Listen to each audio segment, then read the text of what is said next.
Today we're going to look at how you set goals from a spiritual framework. And next week I want to talk to you about how you organize your time. Maybe the most important single lesson in this entire series. If you're going to live the maximum life, that life will contain certain key elements, each progressing from the other. And here's where it starts. Number one on your outline. The maximum life starts with a mission, or more particularly, a mission statement. Your mission statement revolves around your values, and it reflects the constant aim and purpose of your life.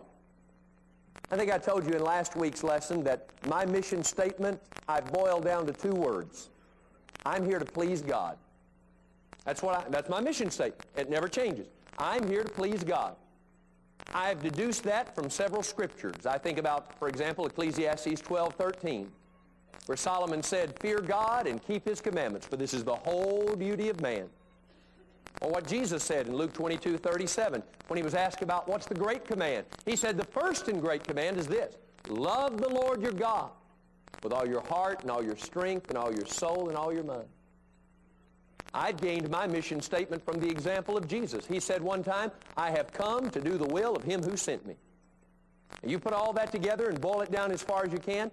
I am here to please God. Let me tell you something else about a good mission statement. It never changes. It is the constant compass point for your life, for your business, for your desires, whatever. One of the best illustrations of that points that I can think of goes back to the turn of the century, the 19th century, when most people traveled by horse and buggy. There was a fellow by the name of Henry Ford who was one of scores and scores of buggy makers. And as technology brought about the gasoline-powered engine and the automobile, most of those buggy makers went out of business because they thought their mission was making buggies. Henry Ford identified his company's mission as transporting people. See, there'd always be a need for that, taking people from point A to point B. And consequently, you know the rest of the story. Too many people focus their life mission around temporary things. And if you do that, you're doomed to failure. Whatever your mission is in life, it must be permanent. Life is a journey, and whether you're 20 years old or 40 or 60 or 80, your life mission should be the same. And I would implore you to adopt the one that Jesus did and that I've embraced. Please God. But number two, what does change is your vision. You see, vision is the optimum implementation of your mission at any point in time. Vision is your ideal picture of your life. It is the picture you paint of your desired state of affairs over, say, the next 5 years. Let's go back to our example with Ford. In 1880, Henry Ford said, my mission is transporting people. How will I best do that in the next 5 years? Well, the answer in 1880 was to build good buggies. In 1900, he asked that same question. How do I best implement my mission over the next 5 years? His answer was no longer the same. His vision had changed. In my life, my mission is to please God. Now, how do I best do that over the next 5 years? The answer I give to that question is my vision statement. And by the way, the vision will vary from person to person. Your vision will vary based upon your gifts and your experiences and your background and your opportunity. Your vision will vary in your own life from time to time. How do I best please God over the next 5 years? Quite frankly, a 20-year-old will probably answer that question differently than a 60-year-old. But if you're going to live the maximum life, number one, you need a mission statement. Written down, concise, memorized, reminding you of what you want to do with your life. And number two, you need a vision statement. And a vision statement is a written picture of how you plan to be fulfilling that mission over, say, the next 3 to 5 years. Now, because we human beings are the most complex creations in the world, I will tell you, that's not always easy to craft. It can be pretty hard to look at a total composite picture and to write out a comprehensive vision statement of how we best please God and use the gifts that He's given to us. And a suggestion I'd like to make to you this morning, I believe the best way to create a vision statement for your life is to break life down into some basic areas and craft a piece of the vision statement for each major area. Now, frankly, there are a number of ways to do that, but here's one way that I like that works very well. I encourage people to construct their vision statements around what I call the 4 P's. Those stand for passion, purpose, people, and praise. Now, I have those defined for you on your outline. Let's talk about each one.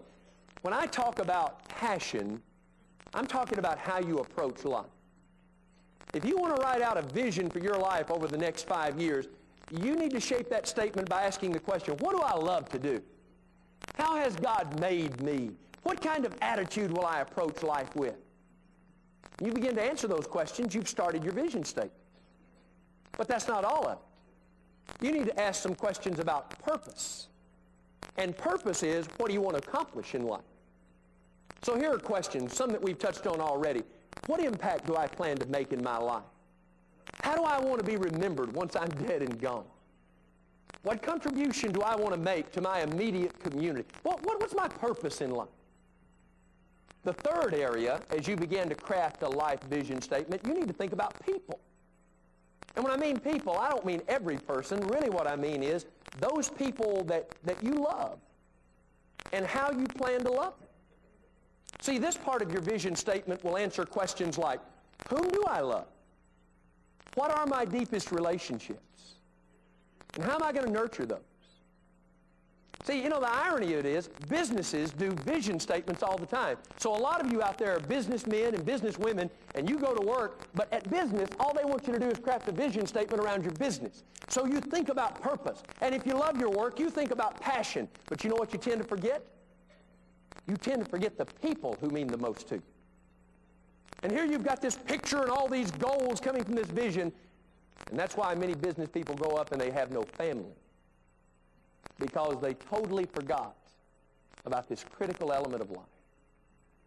And then they forget about the 4th P too, but I don't want you to, and that P stands for praise. And praise simply is, how will you worship God? And when I say worship here, I don't mean a 1-hour assembly on Sunday morning. I mean worship in the truest biblical sense of the word, where biblically our entire lives should be a worship to God. As you craft a vision statement for your life over the next 5 years, ask the question, how will I demonstrate my love to Him day in, day out over the long haul? How am I going to do that? Have you ever thought about that? Part of that would be this assembly, but that's certainly not all of it, is it? Now, if you will answer those questions and paint a picture of your life, focusing on your passion, your purpose, the people, the praise, you're a long way down the road toward the maximum life. That's your vision statement. Hear me. Less than 1% of our population has a vision statement written out for their lives. But those who do are light years ahead of the ones who don't. They've got the tools for the maximum life because they really do know where they want to go. And they're the ones who are not going to get distracted from it. Look at those 4 P's again. When I shape a vision for the passion of my life, I have excitement. If I don't shape that vision, I have boredom. If I shape a vision for the purpose of my life, I'll have satisfaction. If I don't, I'll have frustration. When I shape a vision for the people in my life, I have love. When I don't, I have loneliness. When I shape a vision for the praise in my life, I have destiny. And when I don't, I have hopelessness. People, Jesus is the classic example here. You know, his mission was really the same as mine, and I hope yours. It was to please God. Remember, he said, I've come to do the will of him who sent me. He knew exactly what his mission was, but not only that, he knew how he wanted to fulfill that mission. In other words, he had a clear vision of what he wanted to do while he was on the face of this earth. Several times people would come to him and say, hey, Lord, come on, do this, do this, do this. And he'd look at, what'd he say? He'd say, oh, my hour's not yet come. Don't try to tell me what I need to do. I know exactly what I need to do. And after only a 3-year ministry, when he was only 33 years old, he said in John 17:4, he said to the Father, I have finished the work you have given me to do. And you know, if we'd have been standing there hearing that, we'd have like, finished. Lord, you've not even got started. Well, you're only 33 years old. You've only been at it 3 years. You've never traveled more than about 100 miles. Lord, you're not even begun. But his mission and his vision were clear in his mind. They were not set by other people. And yours shouldn't be either. Now go to Roman numeral 3. From the vision statement of your life, then you begin to craft goals. And goals simply are the statements of faith to accomplish your vision. They are, point A on your outline, the steps you must take to get to where you want to go. Goals take you to your vision, and in so doing, they help you accomplish your life mission. I know most of you aren't used to setting goals. Some of you may even have a theological persuasion against them. Let me tell you very frankly here, I believe with all my heart God wants all of us to set goals. Some of you say, well, Steve, isn't that rather presumptive? Didn't Jesus teach in the Sermon on the Mount, take no thought for tomorrow? And didn't James in his little book near the end of the New Testament, didn't he say that we shouldn't say we're going to do this or that, but only if the Lord wills? Yes. But let's go back and look at those. The verse, take no thought about tomorrow, Matthew 6:34, is best rendered as it is in the New International Version, don't worry about tomorrow. Jesus isn't talking about planning. He's talking about fretting. He's talking about an insecure spirit that sits around and says, oh no, what in the world is going to happen to me? Frankly, if we did more planning and vision shaping and goal setting, we would worry less about tomorrow. And the teaching of James in his little book, if the Lord wills, that's not to tell us not to set goals. Rather, it is to remind us that any vision, any goals we strive for should seek God's wisdom, for its success or failure will be under his sovereign power. Frankly, Scripture clearly points out the need for vision and goals. Proverbs 29:18 says, for without vision the people perish. Look on the screen at Proverbs 17:24. A discerning man keeps wisdom in view, but a fool's eyes wander to the ends of the earth. You see what that says? That says when you fail to plan, you just go off in a bunch of different directions. You've got to have a game plan in life. Otherwise, you're just going to react from one crisis to another. You're going to be blown from one problem to another. Without vision and without goals, you're not controlling your life. Your life is going to be controlling you. Jesus commended proper planning. Luke 14, when he was trying to encourage would-be disciples to make sure they knew what they were getting into, he said, you got to count the cost. You got to think ahead. Verse 28, he said, what man, for example, would build a tower without first counting up his money and looking at his inventory of supplies? He wouldn't try to build that tower without knowing he could finish. Or in verse 31, he said, a king won't go to war in a battle unless he knows he's got enough troops to do the job. Well-formed goals help us achieve a vision. They're good. They're necessary. Now, point B on your outline, I've noted that good goals meet the following criteria. We don't have time to elaborate on these much. I just want to touch on them, and I think you'll get the point. First, they're relevant. When I say relevant, I mean they're relevant to your life mission and vision. You don't just set goals on a tangent. You look at the picture of how you want your life to be 5 years from now, and then you begin to structure the goals that will get you there. That's what you do with good goals. Second, they are specific. A well-formed goal is a target that you can tell whether you've hit or not. They're not generic, they're not broad, they're very specific. Third, similar trait, they're measurable. They're measurable. Again, so you can know if you're making progress. Now let me give you an example of those last two, specific and measurable. A lot of people will make kind of like a New Year's resolution. They'll call it a goal. They'll say, my goal is to be a better father. That's not a goal. That's a wish. It's not a goal, but how do you know if you're a better father? That's not quantifiable. That's not measurable. What's your standard? Now, you can break it down. A lot of things like, I'm going to hug every child 3 times a day. Now, there's a goal. I'm going to tuck each of my children in bed at night. There's a goal. I'm going to spend in uninterrupted interaction with each child at least 15 minutes a day. There's a goal. I'm going to pray with my children every day. There's a goal. Those things will make you a better father, but you can know if you've done those things or not. If you say, my goal is to be a better father, you'll probably just wade through life the way you've been wading, and you'll never be a better father. They're specific. They're measurable. 4, good goals stretch you. They stretch you. Do me a favor. Raise your hand right now. Everybody, raise your hand. All right, before you put it down, can you raise it higher than that? An advanced group. I like to see that. I didn't tell you to put your hand down. Put it back up. Can you go higher than that? One more time. Go higher still.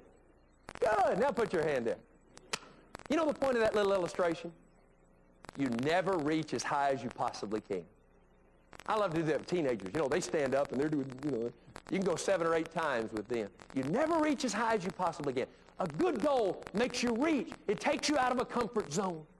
Now, they're not so high that you can't see them, but they're high enough that you've got to move and stretch. That's important. You know, they make you stretch. Look at number 5. They're flexible. They're flexible so that if you reach a goal in your quest of your vision, you set the next one. And if you fall short, you've not failed. You've still moved closer to your vision. So you're constantly adjusting your goals, focusing on that picture that's 3 to 5 years out in your life. Now, as we close today, I realize some of you are sitting there saying, well, boy, sounds a lot like a management course in, for an MBA program or something. And I will grant you that much of what we've covered today you could find in leadership and management classes. You could find much of what we've covered in a host of self-help books. But I think as we've gone along, I have shown you enough verses from Scripture to let you know that these principles are very biblical, whether or not they are corporate. And I'd really like to close by showing you a biblical model that really capsulizes every one of these and even more. Take your Bibles right now and turn to Genesis 24. One of my favorite stories in the Bible. Genesis 24 is where Abraham wants to find a wife for his son Isaac.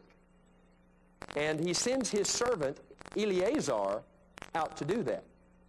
Now, let's look at our little process and apply it to Genesis 24. First of all, Abraham had a mission, didn't he? He was in a strange country, traveling as a nomad for one reason. Do you remember that reason?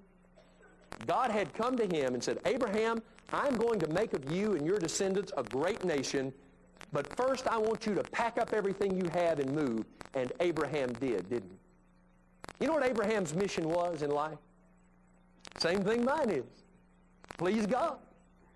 God said, I'm going to do something with you. I don't want to do it here. Pick up and move. Abraham said, God, whatever you say, because I live to please you. That's his mission, never changes. Now look at point B. He had a vision that complemented that mission.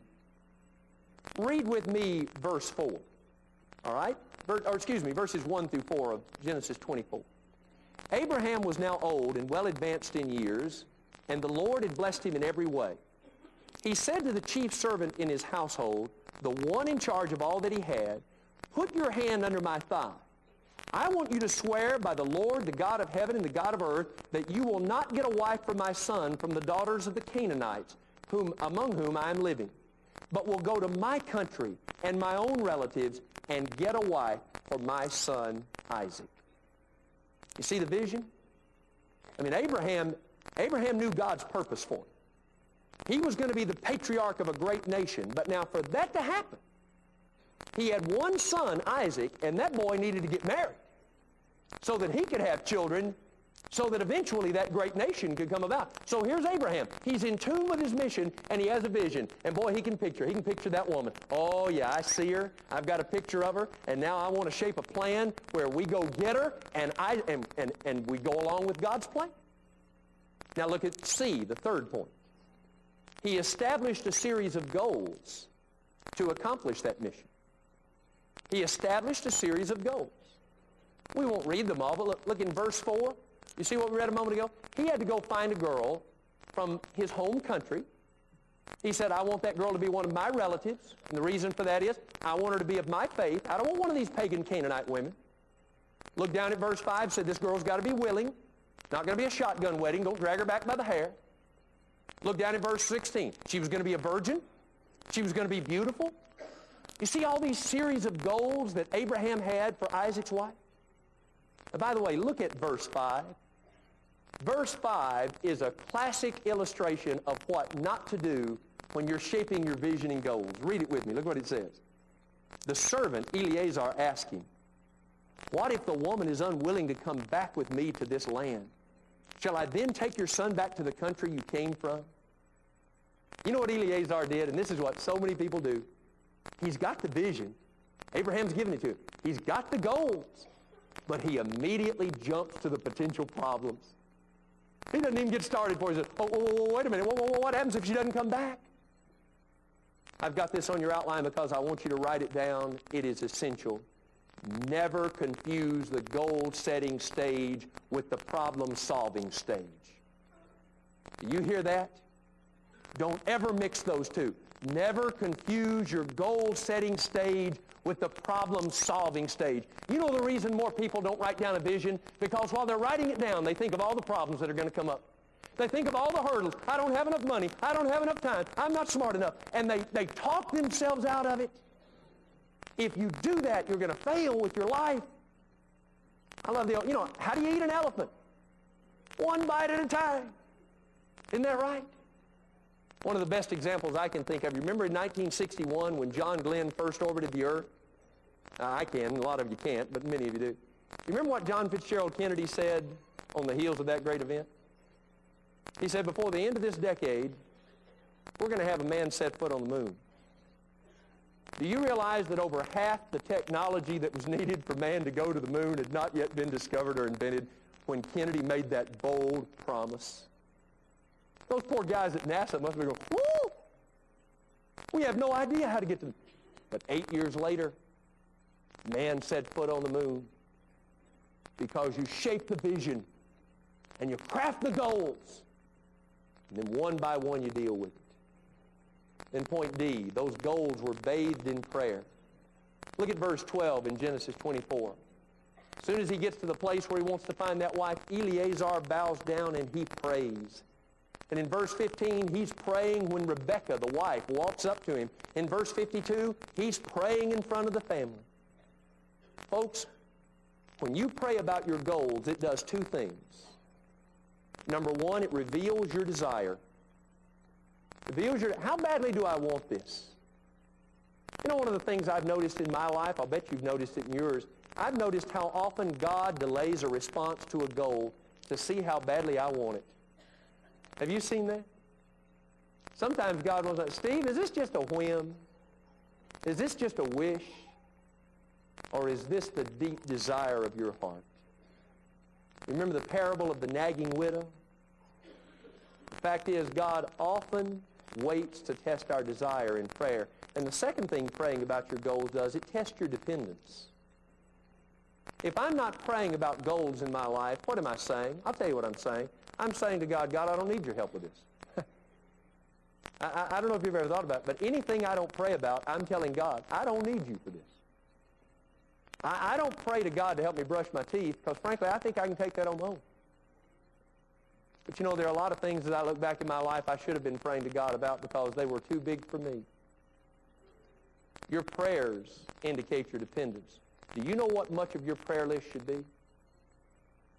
It should be the goals that lead you to your vision that fulfill your mission. That's not all of it. You should pray for other things, but that should be a big chunk of your daily prayer list, is the list of the goals that you have written down for your life to be what it can be. Now look at the next. Oh, and by the way, don't be bashful about that. Look at verse 12. Now look at that closely. Let's read it together. Then he prayed, O Lord God of my master Abraham, give me success today. You know, there was a time in my life I thought you couldn't pray that. You couldn't pray for success because that would just be selfish. Let me tell you what I've learned. The fact is, if your mission is right and your vision is on target, you not only have every right to pray for success, you have every need to pray for success. God, grant those goals so that my life will be used for your glory. Then capital E, you develop a step-by-step plan. We won't read it, but in verses 10 through 14, Eleazar developed a great plan. See, once you have your goals, you got to take a little while and figure out, now, how are we going to get those goals done? One by one, it all worked out. And then point F, discipline yourself to reach the goals. Nothing is ever accomplished without discipline. You know what discipline is? I've got the blanks on your outline, because a lot of people think it's pain or it's this. No, it's not. Discipline is just delayed gratification. That's all it is. You give up something good now to get something better down the road. An athlete who goes through the discipline of training, what's he doing? He's giving up the comfort that he would have during those practice sessions. Why? Because he believes the joy of competing and maybe the joy of winning down the road is worth what I'm giving up now. That's simply discipline. Delayed gratification. In Genesis 24, Eleazar disciplined, first of all, in verse 21, his decisions. It says he watched closely that woman whose name was Rebekah. He watched closely before he decided if she was the one. In verse 33, he disciplined his appetite. When he came before her brother and her brother wanted to talk, he said, here, sit down and eat and then we'll talk. He said, nope, I'm not going to eat a thing. I want to talk because I'm here for a mission. Third, he disciplined his words. Verse 49, if you read that whole section, he carefully chose the words that he addressed to Laban, the man who would make the decision. And then fourth, verse 56, he disciplined his time. Near the end of the conversation, he looked back at Laban and said, don't detain me.